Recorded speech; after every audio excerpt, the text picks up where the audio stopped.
खुलुमबाय आं सिबि रानि ब्रह्म गोजोन फुंबिलिनि बयनिसिमबो गाहाम हामलायनायखौ जासिहरनाय थाबाय नोंथांमोननि थाखाय आं माखासे खौरां लानानै फैबावबाय अन्नानै भिडिअखौ जोबजासिम नायलांदो रायजोआव हानि दालालफोरखौ हमग्लुंनाया जाफिननो हागौ थांनाय माखासे दानफोर सिगां हानि दालालफोरखौ हमग्लुंनाया रायजोआव जादोंमोन आरोबाव हानि दालालफोरखौ हमनो थाखाय जानजि खाफ्राबावदों आसाम सरकारा डक्टर हेमन्त बिश्व शर्मा बिथाङा बे खोथाखौ फोरमायथिदों बिथाङा फोरमायथिदों दि कुसटलियाव आयेन बेरेखायै हा आवग्रिनानै थानाय सुबुंफोरखौ होस्रांनानै 1000 बिघा हाखौ सरकारा लाफिननो हादोंमोन नाथाय माखासे हानि दालालफोरा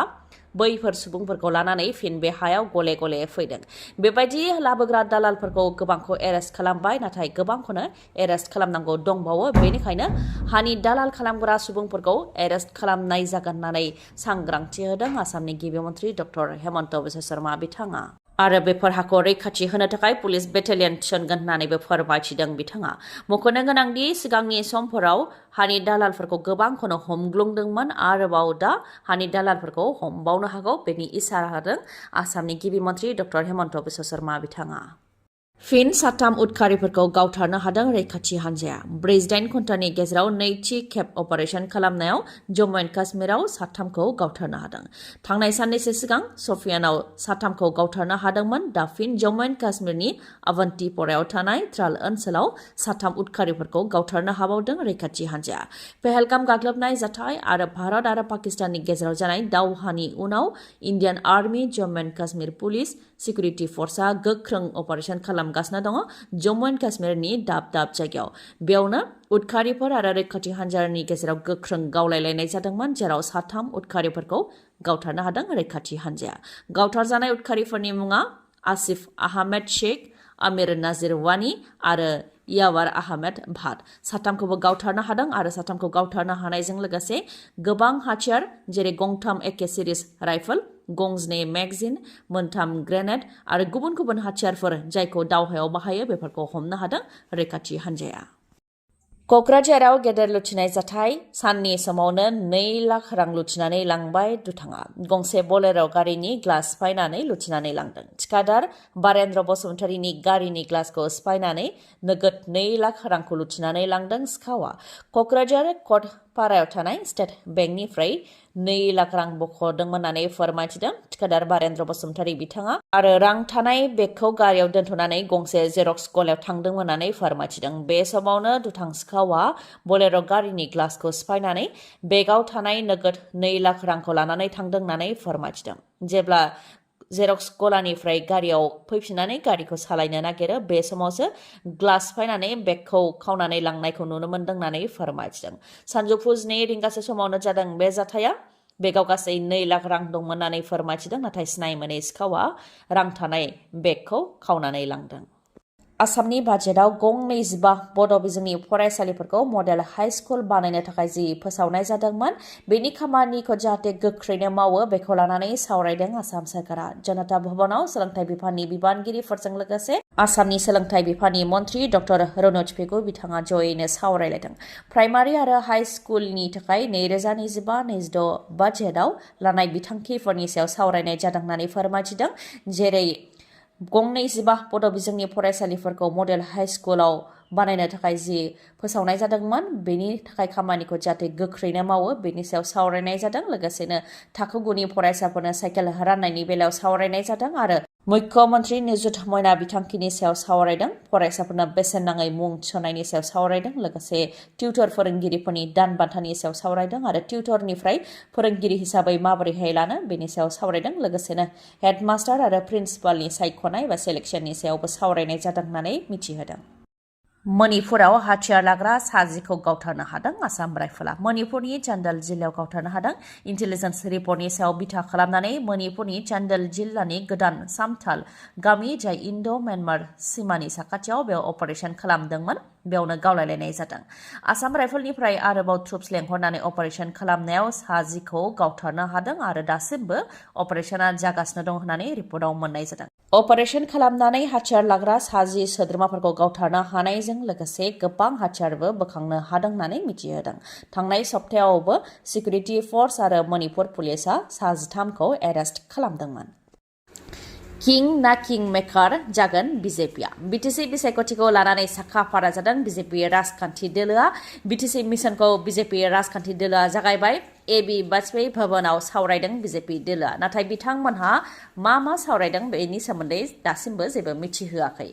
किं ना किं मेकार जानो सानदों BJPआ BTCआव हारसिङै बिसायख'थि गेलेगोन आरो गावनि गोहोखौ नायगोन होननानै डक्टर हेमन्त बिश्व शर्मा बिथाङा रोखायै फोरमायथिदों एलायन्सनि बेलायाव बुंथिदों दि जायनाखि सिगांनि बिसायख'थियावबो BJP आरो UPPL आलदा आलदायैसो गेलेदोंमोन बेनि उनाव जयै सोरखार दादों बिदिनो जागोन होननानै बुंथिदों नाथाय BJPनि थांखिया मा किं ना किं मेकार जुदि BJPआ किं बा किं मेकार जायोब्ला बिटिआरनि थागिबि रायजो राजा आरो बर' रायजो राजाफोरनि थाखाय मुलाम्फा गोनां ना खहा गोनां जागोन बेखौ बिजिरनाया गाहाम मानोना रायजो राजायानो BJPखौ किंबो बानायनो हायो आरो रायजो राजायानो BJPखौ किं मेकारबो बानायनो हायो जुदि BJPआ BTCआव हारसिंनो सोरखार दानो हानाय बायदि मासेयाव देरहासार जानो हायोबा BJPनो रावबो राजखान्थि दोलोनि एलायन्सनि गोनांथि जानाय नङा आरो किं मेकार जायोब्लाबो BJP राजखान्थि दोलोनाव BTCनि गोबां गोहोआनो थांगोन दा BJPनि थांखिया मा बेयो मोनसे सोंथि किं ना किं मेकार बेखौ समासो फोरमायसिगोन दालांनि रिलिं सौख्रांनानै ट्राकआ बुरलुंबुथुर दैमायाव गोग्लैहैदों बेनि उनाव ट्राकआ मोननै थुख्रा जादों कलिया बमरा दालांनि रिलिं सौख्रांनानै ट्राकआ बुरलुंबुथुर दैमायाव गोग्लैहैदों बेनि उनाव ट्राकआ मोननै थुख्रा जादों जाहोनाव ट्राक सालायग्रा आरो हेन्डिमेना जिउ खोमानो गोनां जादों जाथायखौ खौरां मोननायनि उनावनो SDRFनि हान्जाया फैनानै रैखा खालामनायनि हाबाखौ मावफैदों मैयासिमाव सासे सुबुंनि लोगोथै देहाखौ बोखांनो हानाय जादोंमोन आरो सासेनिखौ दासिमबो बोखांनो मोननाय जायाखै ट्राकआ नगावनिफ्राय तेजपुर फारसे थांगासिनो दंमोन बे समावनो ट्राकखौ सामलायनो हायैनि जाहोनाव दालांनि रिलिंखौ सौख्रांनानै ट्राकआ बुरलुंबुथुर दैमायाव गोग्लैहैदों आरो मोननै थुख्रा जादों बे जाथायनि अनगायैबो तामुलपुरावबो सानै उन्दै गथ'सानि जिउ खहा तामुलपुराव फुख्रियाव दुगैहैनानै सानै उन्दै गथ'साया गावनि जिउखौ खोमानानै लानो गोनां जादों इन्डिया भुटाननि साखाथियाव थानाय बिमला नगराव जादों बे दुखुनांथाव जाथाया जिउ खोमानांनाय उन्दै गथ'सानि मुङा रिया दास आरो चान्दनी नामा शर्मा हादरनिफ्राय नाक्सालेट बा माओइस्टफोरखौ फोजोबनो थाखाय मिरुनि नखर मन्त्रि अमित शाहनि जि थांखि बे थांखिखौ नोजोर होनानै साफानि उनाव साफा उदखारिफोरखौ गावथारगासिनो दङ फिन 33 नाक्सालेट बा माओइस्टफोरखौ गावथारनो हादों रैखाथि हान्जाया छत्तीसगढ़ तेलेंगाना सिमायाव थानाय कारेगाट्टालु हाजोआव नाक्सालेट उदखारिनि गेदेर आड्डामोन बेयाव अपारेशन खालामदों आरो 33खौ गावथारनो हादों 21 साननि अपारेशन खालामदोंमोन रैखाथि हान्जाया जेराव नाक्सालेट उदखारिफोरनि बेनो मोनसे हेडक्वार्टारमोन बेयाव थानानैनो नाक्सालेट उदखारिफोरा हाथियार बानायनाय बमा बानायनाय बायदिफोरखौ बानायोमोन दा बेयाव अपारेशन खालामनानै 33 नाक्सालेट बा माओइस्टफोरखौ गावथारनो हादों रैखाथि हान्जाया CRPF special task force district reserve guard बिथांमोननि जइन्ट अपारेशन खालामनायावनो 33खौ गावथारनो हादों आरो गोबां हाथियारबो जब्द खालामनो हादों बेखौ लानानै साबायखर बावदों मिरु नखर मन्त्रि अमित शाहआ आरो बियो मोनसे गेदेर जाफुंसारनाय होननानै फोरमायथिदों नाक्सालेट उदखारिफोरखौ गावथारनो हानायजों लोगोसे बिसोरनिफ्राय गोबां हाथियारबो मोननो हादों जेरै गंथाम 15 सिलाइ 450नि बांसिन IED डिटेनेटर्स बेफ्रुग्रा बारुद फ्राय 2000 केजिनि बांसिन मुवा बेसाद जेरै मेडिकेल इक्विपमेन्ट इलेक्ट्रिक इक्विपमेन्ट बेफोरखौ हमनो हादों मख'नो गोनांदि थांनाय 2014 मायथाइनिफ्राय लानानै दासिम गासै 2089 माओइस्ट बा नाक्सालेट उदखारिफोरखौ गावथारनो हादों आरो माखासेखौ सारेन्डार जाहोनो हादों दैबाना जागायनो हमबाय रायजोआव दैबानाया बोसोरफ्रोमबो आसामनि सुबुंफोरखौ गोबां जेंनायाव खोख्लैयो आरो गोबां खहा खालामो गुवाहाटीखौ दैबानानिफ्राय उदां खालामनो रादाय होनाय BJP सोरखाराबो फेलें जाबोदों जायनि जाहोनाव साननैसो अखा हायोब्लानो दैजों लोमसाव जानो गोनां जायो गुवाहाटीनि दाब जायगायाव बे समाव गुवाहाटीनि रुक्मिणी गावआव दैजों लोमसावदों साननैसो अखा हायोब्लानो रुक्मिणी गावआ दैजों लोमसावो आरो फरायसालिखौबो बन्द होनो गोनां जायो फारसेथिं न'नि बायजोआव ओंखारोब्लानो सि-जोम सियो बेनिखायनो न'निफ्राय ओंखारनो हाया होननानै फोरमायथिदों रायजो राजाफ्रा आसाम सरकारा माखासे बिफान जेरै PWD water resource department GMC GMDA बेफोर बिफानखौ ओरैनो जिरायहोनानै दोनदों होननानैबो खुद्रियो रायजो राजाफ्रा डक्टर हेमन्त बिश्व शर्मायाबो बुरलुंबुथुर जावनानै नाला बानायनायनि गेदेर खोथा बुंदोंमोन नाथाय फिसा दैनि नालाखौनो जावनो हायाखै होननानैबो खुद्रियो थांनाय बोसोराव दैबानाजों बायनाय माथावरिखौबो दाबो बानायाखै होननानै फोरमायथियो रायजो राजाफ्रा। बेबायदिनो गुवाहाटीनि अनगायैबो लखिमपुरनि सेसा दैनि थाखाय नारायणपुराव दैबाना जादों। ओजोंहाय श्रीभूमियाव बदर समस्तियावबो दैज्लां बोथोरनि गिबि दैबाना जानायखौ नुनो मोननाय जादों। बेबायदिनो रायजोआव फिन दैज्लां बोथोर फैनाय लोगो लोगोनो दैबानाजों भुगिनो गोनां जानायखौ नुनो मोननाय जादों। आफां आसामनि देरसिन मेगननि फाहामसालिनि मादाव गंसे बङाइगाव थानाय आइ हस्पिटालाव असिटि मेसिन सफैबाय, जायनि गेजेरजों मेगननि जेंनाखौ हमदांनाय जायो आरो फाहामथाय होनाय जायो, जेरै मेक्युलार डिजेनेरेशन, डायबेटिक रेटिनोपैथी, ग्लुक'मा आरो मेगन सिंनि दुखु मोननायखौ हमदांनो हानाय जायो आरो फाहामथाय होनाय जायो। असिटिनि अनगायैबो गुबुन गुबुन सार्भिसखौबो मोननो हागोन, जेरै cornea, medical retina, glaucoma इभेलुएशन, अकिउलोप्लास्टी, pharmacy आरो अप्टिकेलबो दङ। बेनि अनगायैबो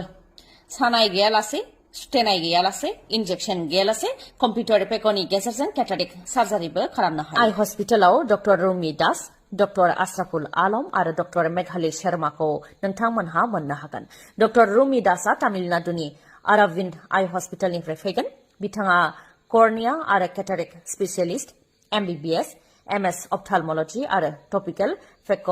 सार्जारिनि एक्सपार्ट। बिथांजों लोगोसे MBBS, MS आइ स्पेसियलिस्ट अप्थालमोलॉजी फेक' सार्जन डक्टर आशराफुल आलम आरो MBBS, MS आइ स्पेसियलिस्ट अप्थालमोलॉजी डक्टर मेघाली शर्माखौ मोननो हागोन। खम बेसेनावनो नोंथांमोनहा फाहामथाय लानो हागोन। थङा जाहैबाय बङाइगावनि लवार आसाम हस्पिटालनि उल्था दिगाव थानाय बास स्टेन्डनि साखाथियाव। कन्टेक्ट नाम्बारा 6900949900। गोजोन्थों। दिनैनि भिडिअआ एसेनोसै। गाबोन आरो गोदान भिडिअजों लोगो मोनफिनबावगोन। नोंथाङा दासिमबो आंनि चेनेलखौ साबस्क्राइब खालामाखैबा अन्नानै साबस्क्राइब खालामदो, लोगोसे लाइक, कमेन्ट आरो शेयार खालामनो दाबाव। गोजोन्थों।